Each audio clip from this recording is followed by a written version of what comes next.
رام ناتھ کو گھر سے گئے 2 سال گزر چکے تھے۔ اس عرصہ میں محمود غزنوی کی فتوحات کا سیلاب گنگا اور جمنا کے میدانوں کا رخ کر چکا تھا۔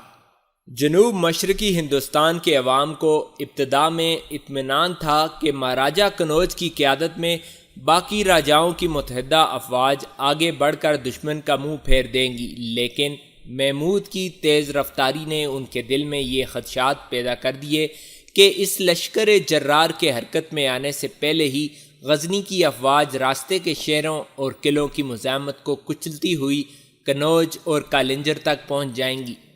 متھرا کے برہمنوں کو یہ یقین تھا کہ وطن کا ہر سپاہی اس مقدس شہر کی دیوار کے نیچے کٹ مرے گا اور دشمن کو ان عظیم الشان مندروں کے قریب آنے نہیں دے گا جنہیں تمام راجے اور مہاراجے صدیوں سے خراج دے رہے ہیں۔ سرسووا سے لے کر گوالیار اور کالنجر تک ہر مندر کے پجاری متھرا کو بچاؤ کا نعرہ بلند کر رہے تھے۔ جب محمود غزنوی سرسووا کے حکمران کو شکست دینے کے بعد برن کی طرف بڑھا تو متھرا کے برہمن راجوں کو کوستے ہوئے قرب و جوار کی ریاستوں میں پھیل گئے اور عوام سے متھرا کی حفاظت کے لیے جانی اور مالی قربانی کی اپیل کرنے لگے۔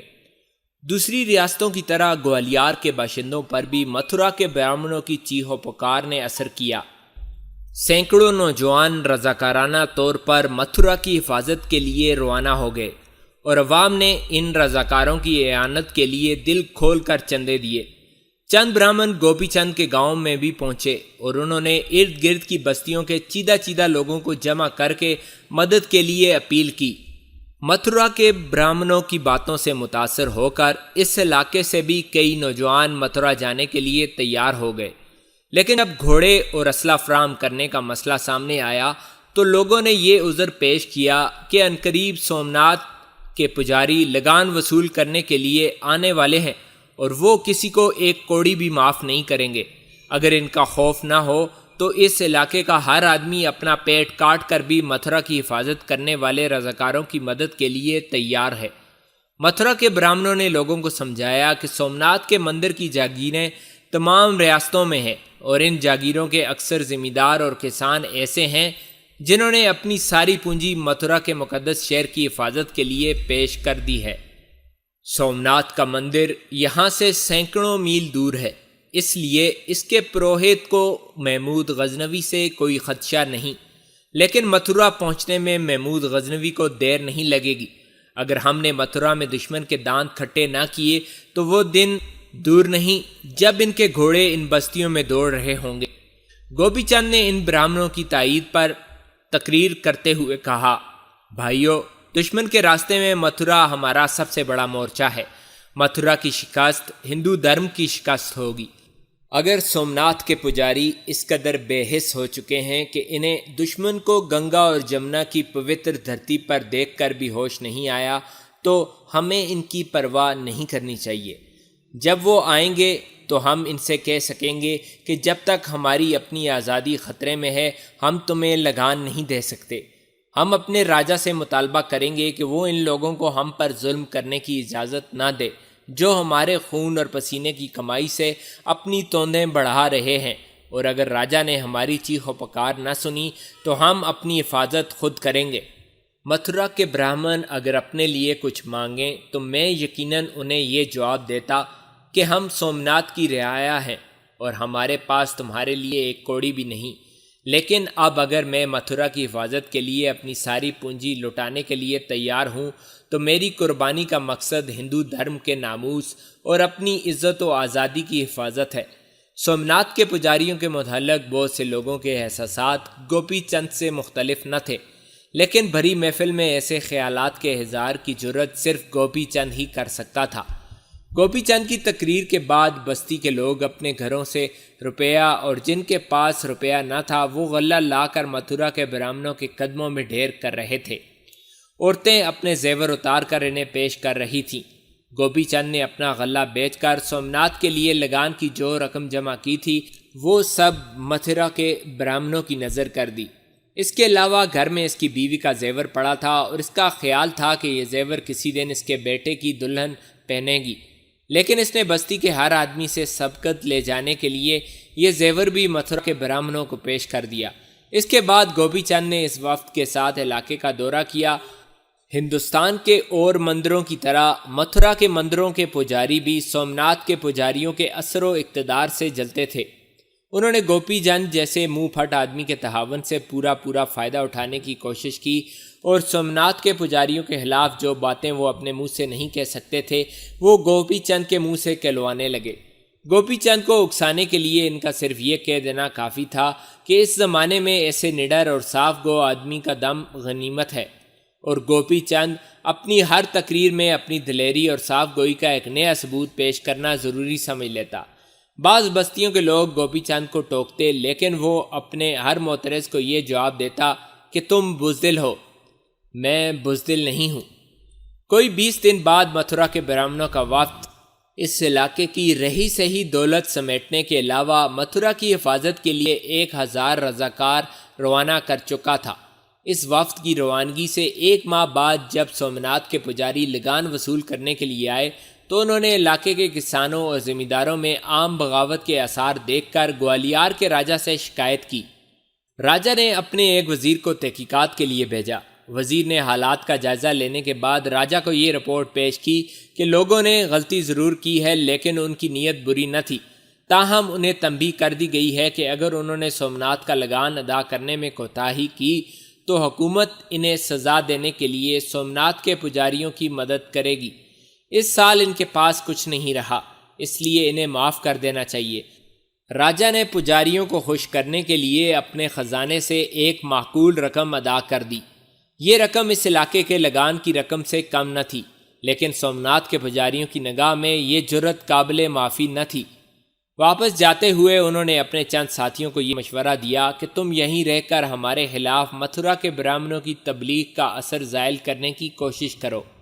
ان واقعات سے چند دن بعد علاقے کے لوگوں نے یہ خبر سنی کہ سلطان محمود کی افواج برن اور مہابن کی تسخیر کے بعد متھرا کا محاصرہ کر چکی ہیں۔ پھر ایک دن یہ خبر آئی کہ سلطان متھرا پر قبضہ کر چکا ہے۔ یہ خبر سن کر سب سے زیادہ صدمہ گوپی چند کو ہوا۔ سومناتھ کے وہ پجاری جو ابھی تک اس علاقے میں تھے ہر گاؤں کے لوگوں کو یہ سمجھا رہے تھے کہ متھرا کے برہمنوں نے سومناتھ کے دیوتا کو ناراض کیا تھا اور اب انہیں اس پاپ کی سزا بھگتنی پڑے گی۔ سومناتھ کا دیوتا ہر اس شخص کو سزا دے گا جو اس سے منہ موڑ کر دوسرے دیوتاؤں کی سیوا کرنا چاہتا ہے۔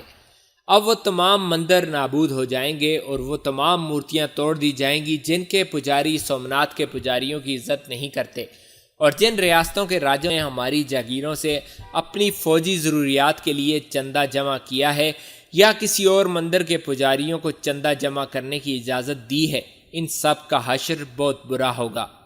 اب اس ملک کی نجات اس میں ہے کہ تمام ریاستوں کے حکمران اور عوام اور تمام مندروں کے پروہت اور پجاری سومناتھ کی تعظیم کے لیے سر جھکا دیں۔ ایسی باتیں سن کر علاقے کے وہ لوگ جنہیں گوپی چند نے اپنا ہم خیال بنا لیا تھا تائب ہو چکے تھے۔ اکثر اپنے روٹھے ہوئے دیوتا کو خوش کرنے کے لیے اپنے مویشی بیچ کر سومناتھ کے پجاریوں کو نذرانے پیش کر رہے تھے، اور جو کسی حد تک ضدی تھے انہوں نے کنوج کے راجا کی شکست کے بعد توبہ کر لی۔ گوپی چند اپنی ہٹ پر قائم رہا، لیکن اب اس کا ساتھ دینے والا کوئی نہ تھا۔ وہ لوگ جو اس کی جرت اور بے باکی کی تعریف کیا کرتے تھے اب اس کے ساتھ بات کرتے بھی گھبراتے تھے۔ وہ لوگوں کو سمجھانے کی کوشش کرتا کہ انسان ایک دوسرے کے دشمن ہو سکتے ہیں، لیکن بھگوان کے دیوتا ایک دوسرے کے دشمن نہیں ہو سکتے۔ یہ کیسے ہو سکتا ہے کہ سومناتھ کے پجاری ہمارے ساتھ خفا ہوں اور سومناتھ کے دیوتا کی مورتی متھرا، مہابن، کنوج اور آسی کے مندروں سے انتقام لے؟ ہماری قربانی کا مقصد ان شہروں میں بھگوان کے دیوتاؤں کے مندروں اور ان کی مورتیوں کی حفاظت تھا۔ میں یہ ماننے کے لیے تیار نہیں کہ سومناتھ کا دیوتا ہم سے خوش ہونے کی بجائے خفا ہو چکا ہے۔ ہماری شکست کا باعث ہمارے حکمرانوں کی بزدلی اور مختلف مندروں کے پجاریوں کی باہمی عناد کے سوا اور کچھ بھی نہیں۔ لیکن اب کوئی گوپی چند کی باتوں پر کان دھرنے کے لیے تیار نہ تھا۔ گاؤں کی عورتیں اپنے مردوں کو اس کے ساتھ باتیں کرنے سے منع کیا کرتی تھیں۔ نوعمر لڑکے جو اس کی گالیوں پر ہنسا کرتے تھے اب اس سے بات بات پر ٹوکا کرتے تھے، اور بوڑھے اسے سمجھایا کرتے تھے، بھائی اب اپنی زبان کو لگام دو، تمہارے خلاف سومناتھ کے پروہت تک شکایات پہنچ چکی ہیں۔ ہمیں ڈر ہے کہ تمہاری وجہ سے ہم سب کی شامت نہ آ جائے۔ متھرا کی حفاظت کے لیے اپنے گھر بار چھوڑ کر جانے والے رضاکاروں میں سے بعض گرفتار ہو چکے تھے اور ان کے عزیز و اقارب اس تباہی کی تمام ذمہ داری گوپی چند کے سر تھوپتے تھے۔ جو بچ کر آ گئے تھے وہ بھی گوپی چند سے دور رہنا پسند کرتے تھے۔ ان حالات میں گاؤں کے ہر آدمی سے گوپی چند کی نفرت و حقارت جنون کی حد تک پہنچ چکی تھی۔ اب وہ انتہائی بے چینی کے ساتھ رام ناتھ کی واپسی کا انتظار کر رہا تھا اور اس کی تمام دلچسپیاں رام ناتھ کی یاد تک محدود ہو کر رہ گئی تھیں۔ رام ناتھ اپنی ملازمت کے پہلے ہی سال راجا کی فوج میں نیزہ بازوں کے ایک دستے کا افسر بن چکا تھا۔ اگلے سال وہ چند ہفتوں کی رخصت پر گھر آیا تو ایک خوبصورت گھوڑے پر سوار تھا۔ روپوتی اس کی غیر حاضری میں سومناتھ جا چکی تھی۔ روپوتی کے دائمی جدائی کے تصور سے رام ناتھ کو اپنے گرد و پیش کی ہر شے اداس اور مغموم دکھائی دیتی تھی۔ اس کے ساز حیات کے وہ تار ٹوٹ چکے تھے جو ان دلکش فضاؤں کو نغموں سے لبریز کر دیا کرتے تھے۔ اس کے ہونٹوں سے ایک دائمی مسکراہٹ چھن چکی تھی اور اس کی بھٹکی ہوئی نگاہیں ہر وقت یہ ظاہر کرتی تھیں کہ وہ کسی کھوئی ہوئی شے کا متلاشی ہے۔ کبھی کبھی گوپی چند اس سے پوچھتا، بیٹا تم پریشان کیوں ہو؟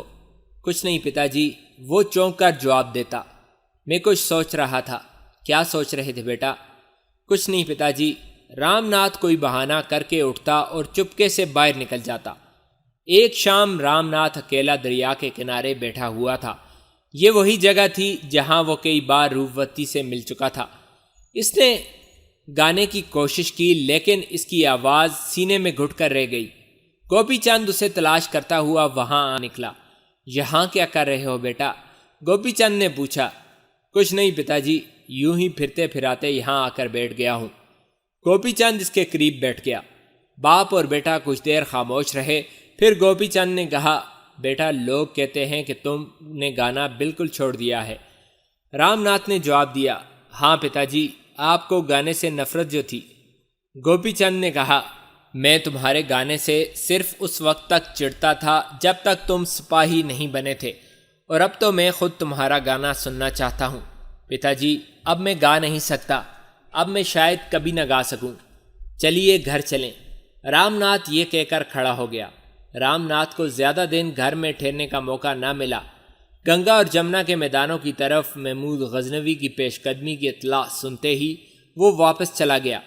اس کے بعد کئی مہینے گوپی چند کو اس کے متعلق کوئی اطلاع نہ ملی۔ محمود غزنوی کی واپسی کے بعد گوپی چند نے اسے ملنے کے لیے گوالیار کی راجدھانی کا رخ کیا، لیکن وہاں پہنچ کر اسے معلوم ہوا کہ اس کا بیٹا گوالیار کی فوج کے ساتھ کسی ایسی مہم پر جا چکا ہے جس کے بارے میں کچھ ظاہر نہیں کیا جا سکتا۔ وہ فوج کے ایک بڑے عہدیدار سے ملا تو اس نے تسلی دیتے ہوئے کہا، تمہارا بیٹا زندہ ہے لیکن ابھی ہم تمہیں یہ نہیں بتا سکتے کہ وہ کہاں ہے۔ اگر تم اسے کوئی پیغام بھیجنا چاہتے ہو تو خط لکھ کر مجھے دے دو۔ گوپی چند نے ایک خط لکھ کر اس کے حوالے کر دیا۔ اس خط کا مضمون یہ تھا، میری آنکھوں کے تارے، مجھے تمہارے متعلق مدت سے کوئی اطلاع نہیں ملی۔ اب میرے لیے گاؤں میں رہنا ممکن نہیں۔ بھگوان کے لیے چند دن کی چھٹی لے کر آؤ اور مجھے اپنے ساتھ لے جاؤ، یا مجھے اپنا پتہ بھیج دو تاکہ میں خود آ جاؤں۔ تمہارا باپ گوپی چند۔ گوپی چند اپنے گاؤں میں واپس آ کر انتہائی بیتابی سے اپنے بیٹے کے جواب کا انتظار کر رہا تھا۔ چند دنوں کے بعد ملک میں یہ افواہ گرم تھی کہ سلطان محمود کے گزشتہ حملے کے دوران میں قنوج کے مہاراجا کی پسپائی کے باعث ہمسایہ ریاستوں کے بہت سے حکمران اس کے خلاف ہو چکے ہیں۔ یہ حکمران راجا گنڈا کی دعوت پر کالنجر میں جمع ہوئے تھے اور انہوں نے قنوج کے حکمران کو یہ پیغام دیا تھا کہ مسلمانوں سے خوفزدہ ہو کر باغ نکلنے کے بعد تمہارا تخت پر بیٹھے رہنا راجپوتوں کی توہین ہے، اس لیے اگر تم تخت سے دستبردار ہو جاؤ تو بہتر ہے، ورنہ ہم زبردستی تمہیں تخت سے اتار پھینکیں گے۔ پھر یہ خبر مشہور ہوئی کہ گوالیار اور دوسری کئی ریاستوں کی افواج کالنجر کے راجا کی رہنمائی میں قنوج کی طرف پیش قدمی کر رہی ہیں۔ کوئی 1 ماہ بعد کنوج کا حکمران اپنے بیٹے اور فوج کے بڑے بڑے عہدیداروں کی غداری کے باعث میدان میں شکست کھانے کے بعد مارا گیا، اور حملہ کرنے والے راجوں نے کنوج کی نئی راج دہانی پاری پر قبضہ کر کے اس کے بیٹے ترلوچن پال کو تخت پر بٹھا دیا۔ گوپی چند اب یہ سمجھ چکا تھا کہ اس کا بیٹا گوالیار کی فوج کے ساتھ جس مہم پر گیا ہوا تھا وہ یہی تھی، چنانچہ اب وہ زیادہ بے قراری سے اس کی واپسی کا انتظار کر رہا تھا۔ دن ڈھلے گوپی چند کے گاؤں کا ایک بوڑھا دریا کے قریب مویشی چرا رہا تھا کہ اسے دور سے ایک سرپٹ سوار آتا دکھائی دیا۔ سوار قریب پہنچا تو چرواہا اسے پہچانتے ہی بھاگ کر پگڈنڈی میں کھڑا ہو گیا اور دونوں ہاتھ بلند کرتے ہوئے چلایا، ٹھہرو ٹھہرو۔ سوار نے دونوں ہاتھوں سے لگام کھینچ کر گھوڑا روکنے کی کوشش کی، لیکن تیز رفتار گھوڑا رکتے رکتے کئی گز آگے نکل گیا اور چرواہے کو اپنی جان بچانے کے لیے بھاگ کر ایک طرف ہٹنا پڑا۔ یہ رام ناتھ تھا۔ وہ گھوڑے کی لگام موڑ کر چرواہے کی طرف متوجہ ہوا تو اس نے بھگ کر اس کے گھوڑے کی لگام پکڑتے ہوئے کہا، رام ناتھ، بھگوان کے لیے آگے نہ جاؤ، یہیں سے واپس ہو جاؤ۔ رام ناتھ چند ثانیے پھٹی پھٹی نگاہوں سے چرواہے کی طرف دیکھتا رہا، پھر اس نے قدر ہمت سے کام لیتے ہوئے کہا، کیوں چچا، کیا بات ہے؟ چرواہے نے گھٹی ہوئی آواز میں جواب دیا، گاؤں میں سومناتھ کے پجاری آئے ہوئے ہیں اور بھگوان کے لیے جلدی کہو۔ رام ناتھ نے بے چین ہو کر کہا، انہوں نے تمہارے پتا کو گرفتار کر لیا ہے۔ تم کیا کہہ رہے ہو؟ میں جھوٹ نہیں کہتا، سومناتھ کے پجاری لگان جمع کرنے آئے ہوئے ہیں۔ انہوں نے تمہارے پتا کی تمام جائیداد چھین کر نیلام کر دی ہے اور گھر کو آگ لگا دی ہے۔ تمہارے پتا آپے سے باہر ہو کر ایک پجاری کا گلا گھونٹنے کی کوشش کر رہے تھے۔ اب سپاہیوں نے انہیں باندھ رکھا ہے اور دوپہر سے انہیں پیٹ رہے ہیں۔ وہ کئی بار بے ہوش ہو چکے ہیں اور جب بھی ہوش میں آتے ہیں سومناتھ کے پروہت اور پجاریوں کو گالیاں دینی شروع کر دیتے ہیں۔ بھگوان کے لیے تم وہاں نہ جاؤ، ان کے ساتھ پوری فوج ہے۔ رام ناتھ کی قوت برداشت جواب دے چکی تھی۔ اس نے کچھ کہے بغیر لگام کھینچ کر گھوڑے کو ایڑ لگا دی۔ گھوڑا پچھلی ٹانگوں پر کھڑا ہو گیا اور چرواہے نے گھبرا کر لگام چھوڑ دی۔ گوپی چند چوپال کے سامنے ایک کھلی جگہ منہ کے بل پڑا ہوا تھا۔ ایک سپاہی بھید کی چھڑی لیے اس کے سر پر کھڑا تھا۔ سومناتھ کے 2 پجاری ایک طرف چارپائیوں پر اور کوئی 40 مسلح پجاریوں کے آس پاس زمین پر بیٹھے ہوئے تھے۔ گاؤں کے لوگ ارد گرد کھڑے تھے۔ ایک پجاری چارپائی سے اٹھ کر آگے بڑھا اور اس نے گوپی چند کو اپنے پاؤں سے چند ٹھوکریں مارنے کے بعد جھک کر اس کی نبض ٹٹولتے ہوئے کہا، یہ مر چکا ہے۔ گاؤں کے لوگ جو ابھی تک خاموش کھڑے تھے سرگوشی کے انداز میں ایک دوسرے کے ساتھ باتیں کرنے لگے۔ چند آدمی ڈرتے ہوئے گوپی چند کی لاش کی طرف بڑھے، لیکن پجاری نے گرجتی ہوئی آواز میں کہا، آگے مت آؤ، وہیں کھڑے رہو۔ لوگ سہم کر پیچھے ہٹ گئے، لیکن ایک عمر رسیدہ کسان نے قدر جرت سے کام لیتے ہوئے کہا، مہاراج، اب رات ہونے والی ہے، اگر آپ اجازت دیں تو ہم اس لاش کو ٹھکانے لگا دیں۔ پجاری نے جواب دیا، یہ لاش اس وقت تک یہیں رہے گی جب تک اس علاقے کے تمام لوگ اسے دیکھ نہیں لیتے۔ عمر رسیدہ آدمی کچھ کہے بغیر پیچھے ہٹ گیا اور گاؤں کے لوگ یکے بعد دیگرے اپنے اپنے گھر کا رخ کر رہے تھے۔ سپاہی لوگوں کی فصلوں میں چرنے والے گھوڑوں اور ہاتھیوں کی دیکھ بھال کے لیے جا رہے تھے۔ تھوڑی دیر بعد پجاریوں کے گرد صرف ان کے 8 سپاہی اور گاؤں کے 15-20 آدمی رہ گئے تھے۔ رام ناتھ نے چوپال کے قریب پہنچ کر اپنا گھوڑا روکا۔ گاؤں کے لوگوں نے رام ناتھ آ گیا، رام ناتھ آ گیا کی صدائیں بلند کیں۔ اس نے گھوڑے سے کود کر ادھر ادھر دیکھا اور بھاگتا ہوا اپنے باپ کی لاش کی طرف بڑھا۔ اس کے گھوڑے اور لباس نے تھوڑی دیر کے لیے پجاریوں اور ان کے سپاہیوں کو مرعوب کر دیا۔ گاؤں کے ایک نوجوان نے اس کے گھوڑے کی لگام پکڑ لی۔ رام ناتھ پتا جی کہتے ہوئے اپنے باپ کی لاش گود میں لے کر زمین پر بیٹھ گیا۔ یہ کون ہے؟ ایک پجاری نے چارپائی سے اٹھ کر آگے بڑھتے ہوئے گاؤں کے لوگوں سے پوچھا، لیکن گاؤں کے آدمی جواب دینے کی بجائے تذبذب اور پریشانی کی حالت میں ایک دوسرے کی طرف دیکھنے لگے تو پجاری نے رام ناتھ کے قریب پہنچ کر سوال کیا، تم کون ہو؟ رام ناتھ نے گردن اٹھا کر پجاری کی طرف دیکھا اور جواب دینے کی بجائے اپنے کانپتے ہوئے ہونٹ دانتوں میں دبا لیے۔ پجاری نے دوسری بار گرجتی ہوئی آواز میں اپنا سوال دہرایا تو رام ناتھ لاش کو زمین پر لٹا کر کھڑا ہو گیا اور کانپتی ہوئی آواز میں بولا، اسے کس نے مارا ہے؟ رام ناتھ کی آنکھوں میں آگ کے شعلوں نے پجاری کو پریشان کر دیا، تاہم اس نے جرأت سے کام لیتے ہوئے کہا، تمہیں اس سوال کا جواب ابھی مل جائے گا، پہلے یہ بتاؤ کہ تم کون ہو اور تمہیں ایسے ملیچ آدمی کے ساتھ ہمدردی جتانے کی جرأت کیسے ہوئی؟ ملیچ تم ہو، رام ناتھ نے یہ کہتے ہوئے اپنی پوری قوت کے ساتھ ایک مکہ پجاری کے منہ پر رسید کیا۔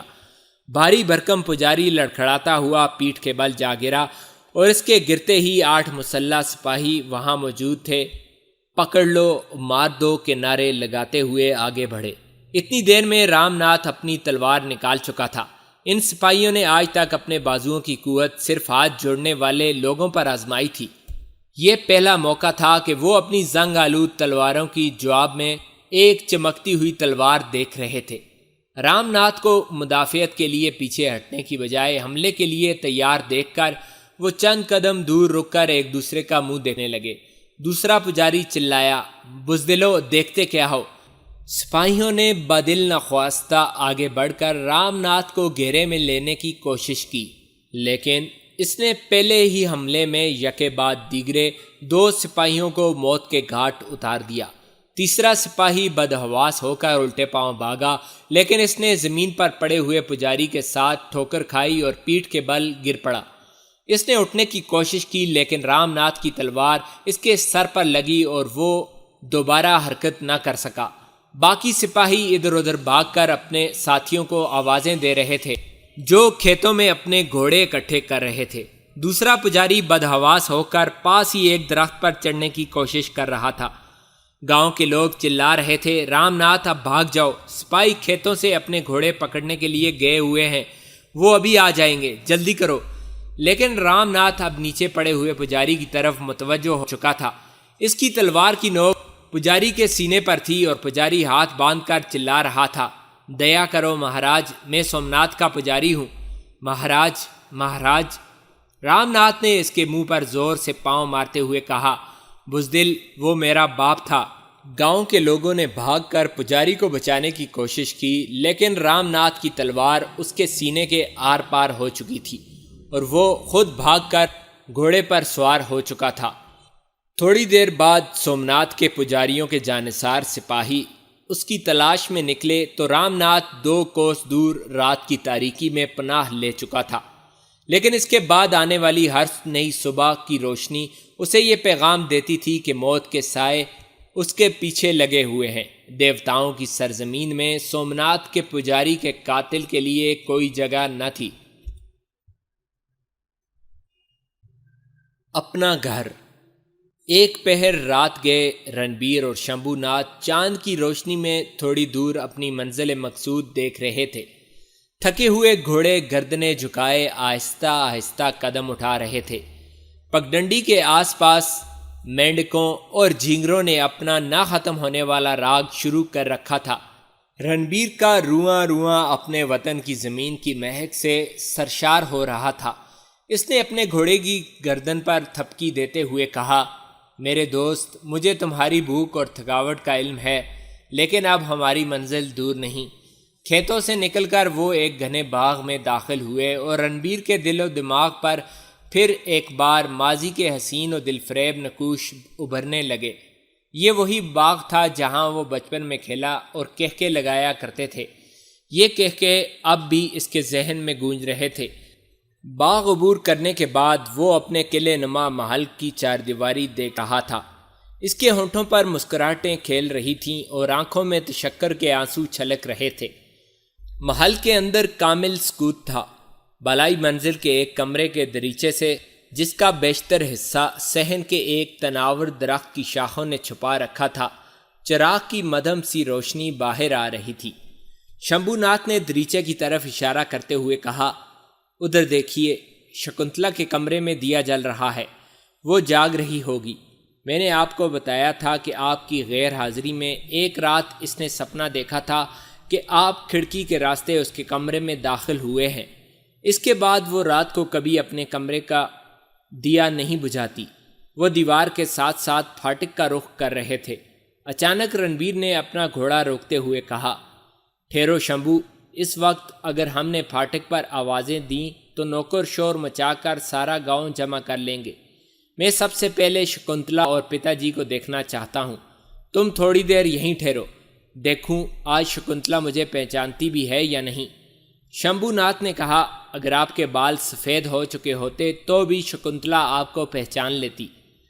رنبیر اپنا گھوڑا دیوار کے قریب لے گیا، پھر زین پر کھڑا ہو کر دیوار پر چڑھ گیا اور ادھر ادھر دیکھنے کے بعد صحن میں کود پڑا۔ کشادہ صحن طے کر کے وہ رہائشی مکان کے پچھواڑے کی دیوار کے ساتھ چلتا ہوا کونے پر ایک جامن کے درخت کے نیچے رکا اور اوپر دیکھنے لگا۔ بالائی منزل کے کمرے کے دریچے سے ابھی تک روشنی آ رہی تھی۔ رنبیر کے دل کی دھڑکنیں ہر لحظہ تیز ہو رہی تھیں۔ وہ سوچ رہا تھا، شکنتلا پہلے مجھے چور سمجھے گی، پھر بھیا بھیا کہتی ہوئی مجھ سے لپٹ جائے گی اور میں کہوں گا پگلی تم خواب دیکھ رہی ہو۔ پھر وہ دل ہی دل میں کہنے لگا، نہیں، میں دبے پاؤں اندر داخل ہو کر اپنے ہاتھوں سے اس کی آنکھیں بند کر لوں گا۔ لیکن نہیں، اس طرح وہ ڈر جائے گی۔ میں کھڑکی سے جھانک کر اندر دیکھوں گا، پھر اگر وہ جاگ رہی ہوگی تو میں درخت کی ٹہنیوں میں چھپ کر اسے آہستہ سے آواز دوں گا۔ وہ پریشان ہو کر دیکھے گی اور پھر میرے لیے اپنے کہکہے روکنا مشکل ہو جائے گا۔ اس کے بعد ہم دونوں پتا جی کے کمرے میں جائیں گے۔ اپنے باپ کے متعلق سوچتے ہوئے رنبیر کو ایک بار پھر طرح طرح کے خدشات پریشان کرنے لگے۔ اپنے وطن کی سرحد میں داخل ہونے سے پہلے وہ کنوج کے اندرونی انقلاب کی خبر سن چکا تھا اور اس نے آخری منزل انتہائی تیز رفتاری کے ساتھ طے کی تھی۔ اگرچہ اسے شمبھو ناتھ کی باتوں سے یہ یقین ہو چکا تھا کہ سلطان محمود کے ہاتھوں کنوج کی شکست کے باعث اس کا باپ کنوج کے شاہی خاندان سے ہی نہیں بلکہ آس پاس کے تمام راجاؤں سے مایوس اور متنفر ہو چکا ہے، اور اس نے کنوج کے حکمران اور اس کی جنگ میں کوئی حصہ نہیں لیا ہوگا۔ تاہم کبھی کبھی نامعلوم سے خدشات اس کے دل میں ابھر آتے تھے۔ محل کے دوسرے کونے سے ایک پہرے دار نمودار ہوا۔ رنبیر درخت کے ساتھ سمٹ کر کھڑا ہو گیا۔ ایک بار رنبیر کے دل میں اسے آواز دینے کی خواہش پیدا ہوئی، لیکن وہ ابھی تذبذب کی حالت میں کھڑا تھا کہ پہرے دار بیرونی دیوار کے ساتھ چلتا ہوا آگے نکل گیا۔ پہرے دار کی چال رنبیر کو یہ یقین دلانے کے لیے کافی تھی کہ محل کے مکین سکون و اطمینان کی نیند سو رہے ہیں۔ وہ جامن کے درخت پر چڑھتا ہوا روشن کھڑکی کے سامنے جا پہنچا۔ درخت کی شاخ پر کھڑا ہو کر وہ کھڑکی کے راستے کمرے کے اندر جھانکنے لگا۔ کھڑکی کے سامنے صرف 2 قدم کے فاصلے پر ایک عورت سفید چادر اوڑھے پلنگ پر سو رہی تھی۔ اس کا سر چادر سے باہر تھا، لیکن اس کے چہرے کا بیشتر حصہ بازوؤں میں چھپا ہوا تھا۔ اس کے خوبصورت ہاتھ سر سے اوپر ایک دوسرے سے ملے ہوئے تھے اور کلائیوں میں باریک طلائی چوڑیاں چمک رہی تھیں۔ شکنتلا، رنبیر نے اپنے دل کی دھڑکن پر قابو پاتے ہوئے آہستہ سے آواز دی، لیکن سونے والی کی طرف سے کوئی جواب نہ پا کر وہ کمرے کے اندر داخل ہو گیا۔ چند ثانیے بے حس و حرکت کھڑا رہنے کے بعد اس نے شکنتلا کو جگانے کے ارادے سے اپنا ہاتھ بستر کی طرف بڑھایا، لیکن پھر کچھ سوچ کر اچانک رک گیا۔ اس کے ہونٹوں پر ایک شرارت آمیز مسکراہٹ پھیل گئی اور اس نے اپنی کمر کے ساتھ بندھی ہوئی زیورات کی تھیلی اتاری اور تمام زیورات نکال کر سونے والے تکیے کے قریب رکھ دیے۔ پھر اس نے ایک کنگن اٹھایا اور آہستہ سے اس کی ایک کلائی میں ڈال دیا، لیکن اس کے بعد جب وہ دوسرا کنگن اٹھا کر دوسرے ہاتھ کی کلائی میں ڈالنے کی کوشش کر رہا تھا تو سونے والی نے اچانک اپنا ہاتھ کھینچ لیا اور کروٹ بدل کر انتہائی بدحواسی اور خوف کی حالت میں اٹھ کر بیٹھ گئی۔ وہ چلانا چاہتی تھی لیکن حلق سے آواز نہ نکل سکی۔ رنبیر بھی چند ثانیے متحیر سا ہو کر اس کی طرف دیکھتا رہا۔ یہ شکنتلا نہ تھی، یہ دونوں ایک دوسرے کے لیے اجنبی تھے۔ مہان رنبیر کے دل میں خیال آیا کہ شاید کوئی شکنتلا کی سہیلی ہے اور ہمارے گھر مہمان آئی ہے۔ اس خیال سے اس کے چہرے پر ایک بار پھر مسکراہٹ کھلنے لگی۔ ڈریے نہیں، اس نے لڑکی کو تسلی دیتے ہوئے کہا، میں کوئی چور یا ڈاکو نہیں ہوں۔ آپ کون ہیں؟ میں نے آپ کو پہلے کبھی نہیں دیکھا۔ میری بہن کی سہیلیوں میں آپ کی شکل کی کوئی لڑکی نہ تھی۔ لڑکی کا خوف اضطراب اور پریشانی میں تبدیل ہونے لگا اور اس نے سہمی ہوئی آواز میں کہا، اگر تم چور یا ڈاکو نہیں تو اس وقت یہاں کیا لینے آئے ہو؟ یہاں سے چلے جاؤ ورنہ میں شور مچاؤں گی۔